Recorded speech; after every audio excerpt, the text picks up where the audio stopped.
श्रीकृष्णाय परब्रह्मणे नमः। श्रीमद्भगवद्गीता ध्यानश्लोकाः। नमोऽस्तु ते व्यासविशालबुद्धे पुल्लारविन्दायतपत्रनेत्र येन त्वया भारततैलपूर्णः प्रज्वालितो ज्ञानमयः प्रदीपः प्रपन्नपारिजाताय स्तोत्रवेत्रैकपाणये ज्ञानमुद्राय कृष्णाय गीतामृतदुहे नमः।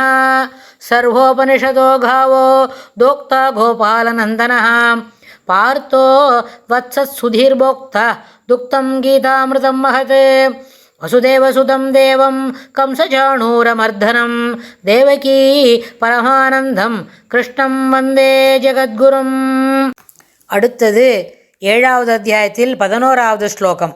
பலம் பலவதாமஸ்மி காமராக விவர்ஜிதம் தர்மா விருத்தோ பூதேஷு காமோஸ்மி பரதர்ஷப. பலம் பலவதாமஸ்மி காமராக விவர்ஜிதம் தர்மா விருத்தோ பூதேஷு காமோஸ்மி பரதர்ஷப. இந்த ஸ்லோகத்தில் பெருமாள் 2 விஷயம் சொல்லிக் கொடுக்கார்.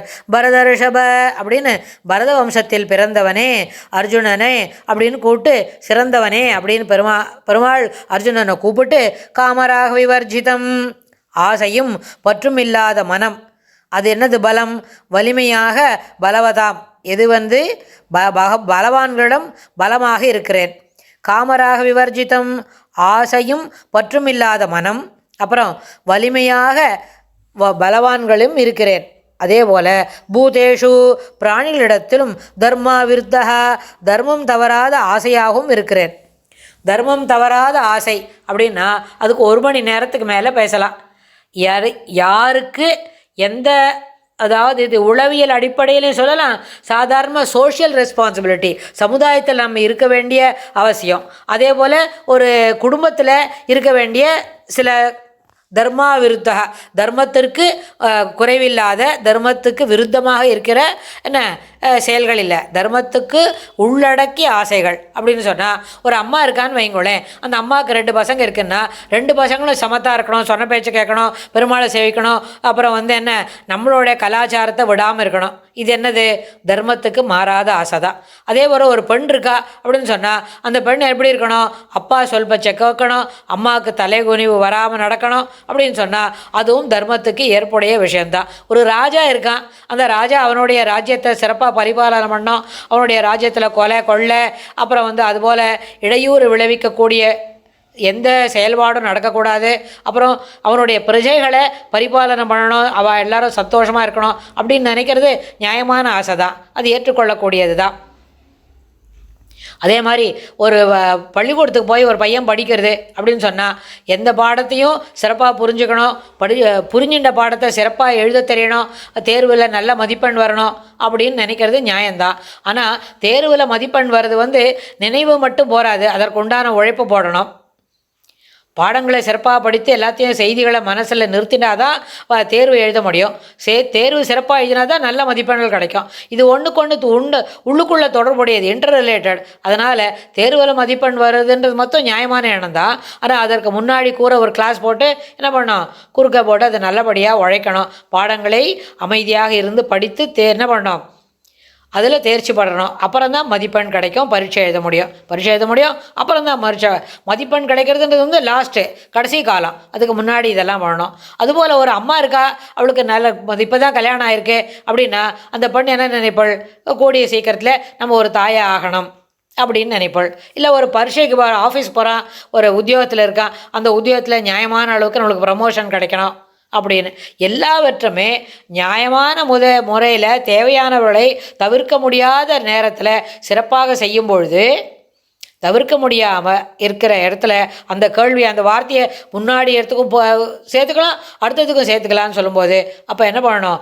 அந்த சிறப்பான பலனை அது தந்துடும். ஒரு போருக்கு போகிறோம், அங்கே போரில் போனால் அந்த வீர சண்டையில் நம்ம ஜெயிக்கணும், வெற்றி நமதே இருக்க வேண்டும். அதே மாதிரி ஒரு மலை ஏறி போய் பெருமாளை சேவிக்கிறதுக்குன்னு போகிறோம் அப்படின்னா சேவை சிறப்பாக கிடைக்கணும். அப்போ அதே சமயத்தில் அந்த போயிட்டு வர பயணம் சிறப்பாக அமைய வேண்டும் அப்படின்லாம் நினைக்கிறது எல்லாமே நியாயம்தான். அதாவது தர்மத்திற்கு விருத்தமாக இருக்கக்கூடிய செயல்களை காட்டிலும் தர்மத்துக்குள் உட்பட்ட ஆசைகள், அதாவது என்ன, தர்மத்துக்கு தர்மம் தவறாத ஆசையாகவும் இருக்கிறேன். அப்படி ஒரு ஆசை இருந்தால், அந்த விஷயங்கள் நியாயமானது இருந்தால், அதை அடையக்கூடிய அளவுக்கு நம்மளுக்கு கர்மபலன் இருந்தால் பெருமாள் என்ன பண்ணுவார்? அதை நிச்சயமாக நடத்தி கொடுப்பார். அதுபோல் நியாயமான ஒரு ஆசை அது என்ன? அந்த ஆசைக்கும் அந்தர்யாமி யார்? ஸ்ரீமன் நாராயணன் தான். அதே மாதிரி இந்த பாடத்திலேயே பலம் பலவதாமஸ்மி அப்படின்னு படித்தோம் இல்லையா? அதுக்கு இன்னொரு பாடாந்தரம் கூட இருக்குது. பலம் பலவதான் சாகம் ச பலவம் பலம் பலவம் ச அகம் அப்படின்னு சொல்கிற மாதிரி கூட ஒரு சில பாட புஸ்தகங்கள் அப்படி இருக்கும். ரெண்டு எப்படி சொன்னாலும் பொருள் ஒன்று தான்.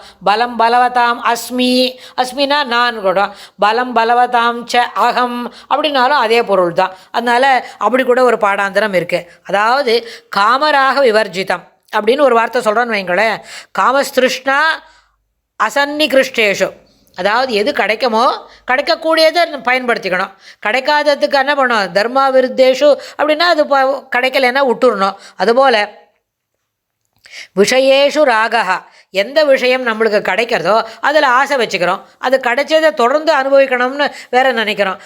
ராகத்வேஷம் விரகிதம் அப்படின்னு சொல்கிறோமே, அப்படின்னா என்ன? ராகத்வேஷம், கிடைச்சா ராகம், கிடைக்காட்டா துவேஷம் அப்படின்னு நினைக்கிறோம். அதாவது ராகோ ரஞ்சனா பிராப்தேஷு விஷயேஷு, எந்த பிராப்தேஷு விஷயேஷு, எந்த விஷயங்கள் நம்மளுக்கு கிடைக்கிறதோ, பிராப்தம் அடையப்படுகிறதோ அதில் என்ன பண்ணுறோம்? ஆசை வச்சுக்கிறோம். அந்த ஆசையை என்ன பண்ணுறது? அடையப்பெறாத விஷயத்தில் இருப்பது அவா. அது போகணும், இது போகணும், அங்கே போகணும், அந்த ஊரெலாம் சுற்றி பார்த்துட்டு வரணும், இவ்வளோ குளிராக இருந்தால் கூட இந்த க்ஷணம் பலான இடத்துக்கு போகணும் அப்படிலாம் நினைக்கிறோமில்ல. அடையப்பெறாத அவா ஆசை அவா இருக்கு. அந்த அவா வெறுத்தல் அப்படின்னு ஒன்று இருக்கணும். அதுவே காமமாக மாறுறது அப்படின்னு சொன்னால் அடையப்பட்ட விஷயத்தில் இருக்கக்கூடிய ஆழ்ந்த பற்று ராகம் எனப்படும். ராகத்வேஷ விரகிதம் அது இருக்கணும். அதே மாதிரி அடையப்பெறாத விஷயத்தில் இருப்பது அவா காமம், அதாவது இது ஓணும் இன்னும் ஓணும் அப்படின்னு நினைக்கிறோம். இப்போ ஒரு ஊருக்கு போயிட்டு வந்தோம், 2 ஊருக்கு போயிட்டு வந்துட்டோம், எல்லா இடத்துலையும் சேவிச்சுட்டு வந்தாச்சு, பெருமாளை சேவிக்கிறதுக்கு தான் போகிறோம், வேறு எங்கேயும் போகல அப்படின்னு அதில் ஜஸ்டிஃபிகேஷன் வேறு பண்ணுறோம்.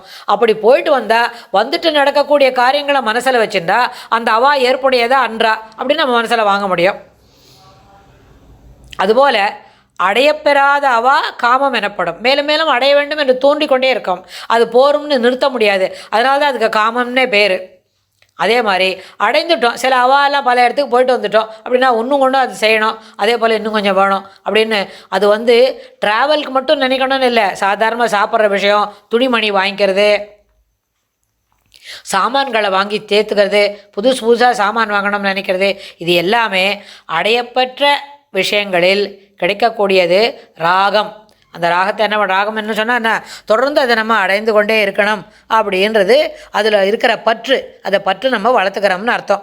அதாவது அதர்மத்தில் ஆசை செல்வது இயற்கை, சாதாரண விஷயந்தான். அது பண்ணணும்னு யாருக்கும் தெரியாமல் இருக்கணும், போய் சொல்கிறது, ஏமாத்துறது, சொல்லிகிட்டே இருக்குச்சே இல்லைன்னு சொல்கிறது, முகத்துக்கு நேரம் ஒரு விஷயம் பேசுறது, முகத்துக்கு பின்னாடி அந்த ஆள் போன உடனே அவள் பின்னாடி சொல்லக்கூடிய விஷயங்கள் வேறு மாதிரி இருக்கிறது, அதெல்லாம் இயற்கை தான்.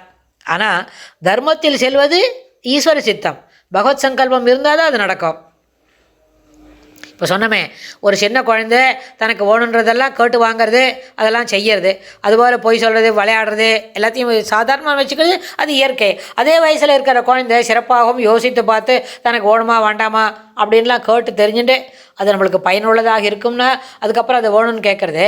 அதுபோல் தர்மத்தில் செல்வது ஸ்ரீகிருஷ்ணருடைய சங்கல்பம், பகவத் சங்கல்பம் இருந்தால் தான் அதுபோல் ஒரு குழந்தைக்கு சிறப்பான பழக்க நடத்தைகள் வளர்த்து கொள்ள முடியும். அதனால தான் பெருமாள் இந்த ஸ்லோகத்தில் என்ன சொல்கிறார்? காமராக விவர்ஜிதம் பலம் பலவதாமஸ்மி காமராக விவர்ஜிதம். அதாவது ஆசையும் பற்றும் இல்லாத இருக்கிறவனாகவும் வலிமையாக இருப்பவனாகவும், பலவான்களில் இவர் வலிமை இருக்குது, என்னவோ அது என்ன அப்படி எல்லாத்தையும் அடக்கி ஆள்றது. பலவான் சொன்னால் மஸ்குலர் பவர் காட்டுறவனாக இருந்தாலும் அந்த மஸ்குலர் பலமாக பெருமாள் இருக்கார். இல்லை ஆளுமை, தன்னுடைய திறமையினால் எல்லாவற்றையும் அடக்கி ஆள்வது அப்படின்னு சொன்னால் அதுபோல் பலமாக இருந்தாலும் அந்த பலத்தினோட ஒரு பொருள் என்ன? ஸ்ரீகிருஷ்ணரை சேர்ந்தது, அதுவாக தான் இருக்கிறேன் அப்படின்னு பெருமாள் அர்ஜுனன்கிட்ட இந்த ஸ்லோகத்தில் சொல்லி கொடுக்குறார். அடுத்த ஸ்லோகத்தில் இன்னும் என்ன சொல்கிறாருன்னு நம்ம பார்க்கலாம். ஸ்ரீகிருஷ்ணாய துப்யம் நமஹ.